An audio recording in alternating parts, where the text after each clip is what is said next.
Salut tout le monde, je vous retrouve ce soir pour débriefer la 10e étape du Tour d'Italie. Nous avions aujourd'hui un chrono de 28 km 600, un chrono de spécialistes où les experts de la discipline devaient faire parler leur puissance dans les bons bouts droits du parcours.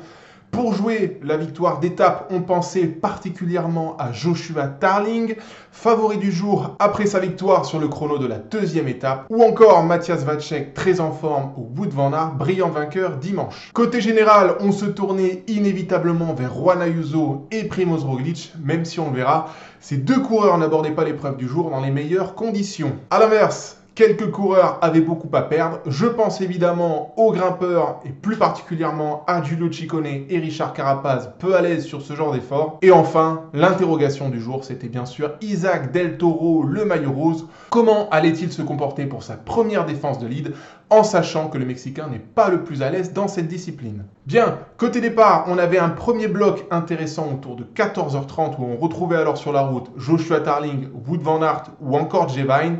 Bien sûr, pour le général, il fallait attendre 16 heures pour voir les potentiels vainqueurs du Giro en action. Alors, avant de parler et de débriefer les résultats de la journée, il faut signaler quelque chose de capital.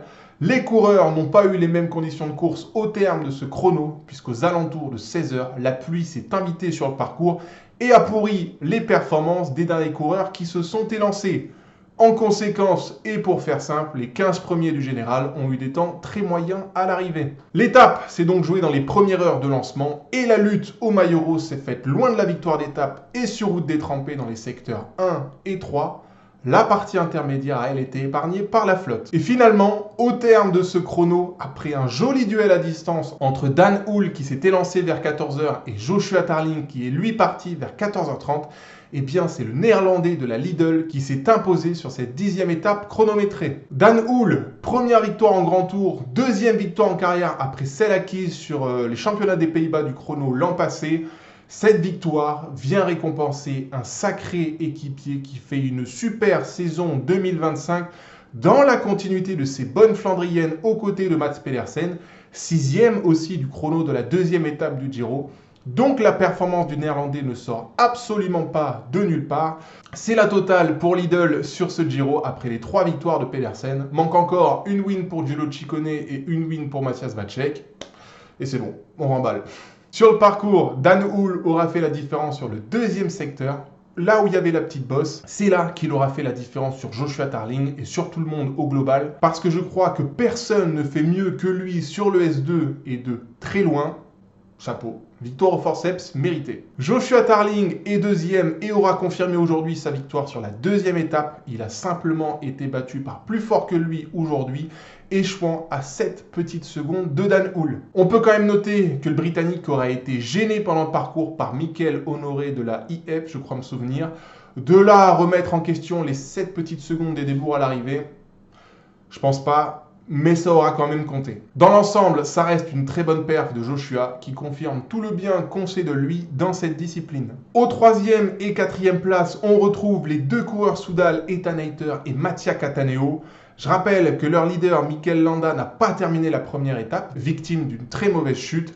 C'est bien de les voir à ce niveau-là. Il faudra compter sur eux dans les jours à venir à l'avant de la course. Eduardo Affini est 5e de ce chrono et à sa place. Le champion d'Europe de la discipline aura fait honneur à son maillot aujourd'hui et dans la continuité de ce qu'il nous avait déjà montré sur la deuxième étape. Jevine est lui 6e à 37 secondes de Dan Hull et avec un changement de vélo s'il vous plaît. Ouais. Jevine, toujours aussi impressionnant, toujours aussi malchanceux. Puis c'est Luc Plapp, Marco Frigo, Michael Hepburn et Shabir Mikel Asparen. Tiens, je connais pas ce coureur-là qui conclut le top 10 du jour. Autre favori d'étape, Wout van Aert termine 16e à 1,09. Toujours un peu trop court dans cette discipline dans cette saison 2025. Et Matthias Vacek, qui était pourtant bien parti, fait 51 de l'étape à 2,42. Le Tchèque, qui a souffert de la pluie, s'est relevé dans le final quand il a compris qu'il ne pouvait plus jouer l'étape. Ok, passons maintenant à nos gars du général. Vous l'avez compris, avec des conditions compliquées, ils ont terminé loin de la gagne, mais la bataille du rose aura été épique. De tous, c'est Primoz Roglic qui s'en sort le mieux, 17e du jour à 1,15, et on peut dire que le Slovène revient de très loin, déjà parce qu'il était tombé dimanche et souffrait du dos hier, et surtout parce que ce matin, en reco, il s'est à nouveau planté sur le bitume. 2 chutes en 3 jours, il y avait de quoi être inquiet pour le Slovène au départ tout à l'heure. En fin de compte, c'est le meilleur des favoris et la remontada est enclenchée. Primož Roglič est increvable les amis. Alors, soyez vigilants parce que les temps que je vais donner maintenant sont sur Primož, parce que dans la lutte au maillot rose, c'est quand même ça qui va nous intéresser. Timon Arensman débourse 13 secondes sur le Slovène. Juan Ayuso est lui à 19 secondes de Roglič. Grosse perte d'Ayuso globale, même s'il était en avance sur Roglič après le deuxième inter. Est-ce que c'est la pluie ou les jambes qui l'ont pénalisé dans le S3? Difficile à dire, pour ma part, je pense que c'est un peu les deux.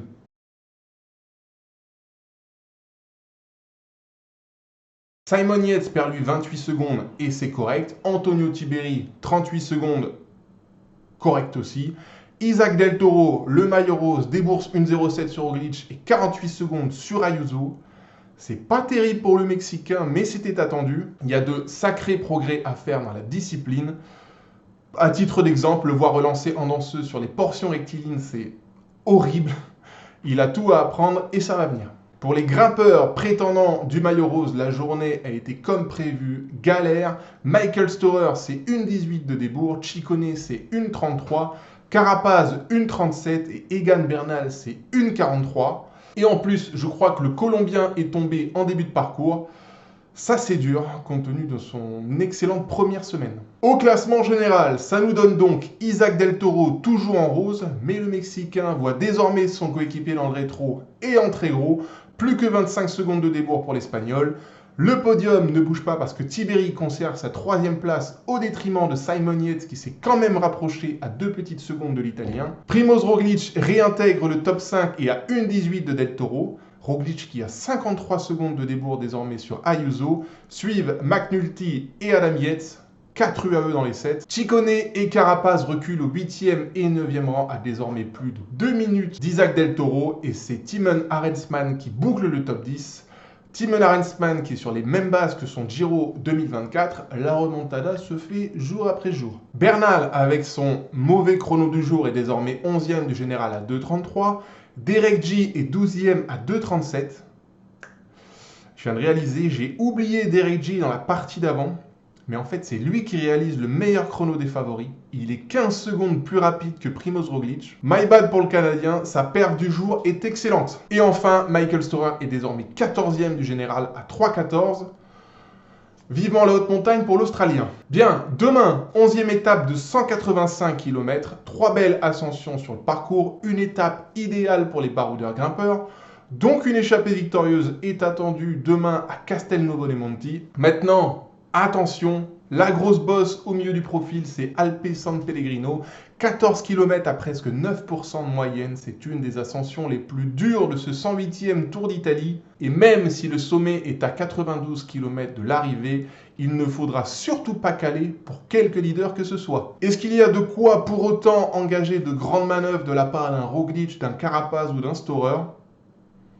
Je pense pas, en vérité. Le problème, c'est qu'UAE a le pouvoir sur le Giro et qu'ils sont désormais en défense du maillot rose. Et quand tu vois leur roster et qu'il y a quand même 4 UAE dans les 7 premiers du général, bah t'as quand même plus de chances de t'isoler toi en attaquant les UAE que de les isoler eux. Donc, très logiquement, je pense que les adversaires du UAE seront très timides en cours d'étape. Si bagarre il doit y avoir pour le général, ce devrait être dans la dernière difficulté du parcours. Sommet à 5 bornes de la ligne après 6 km 500 à 5,2% de moyenne. Compliqué de faire des différences ici, mais en vérité on ne prendrait pas trop de risques à essayer, alors pourquoi pas ? À suivre. Côté français, charge à David Gaudu, Romain Bardet ou Nicolas Prodhomme de se jeter à l'avant pour jouer l'étape. On l'a compris au terme de l'étape de dimanche. Aucun Français ne peut désormais prétendre à un bon classement général, entendez par là un top 10. Donc, on met tout sur des étapes et nouvelle chance demain. Allez, c'est tout pour moi. Je vous laisse ici. On se capte demain pour débriefer cette 11e étape de Baroudeur. Prenez soin de vous et à très vite. Bye bye!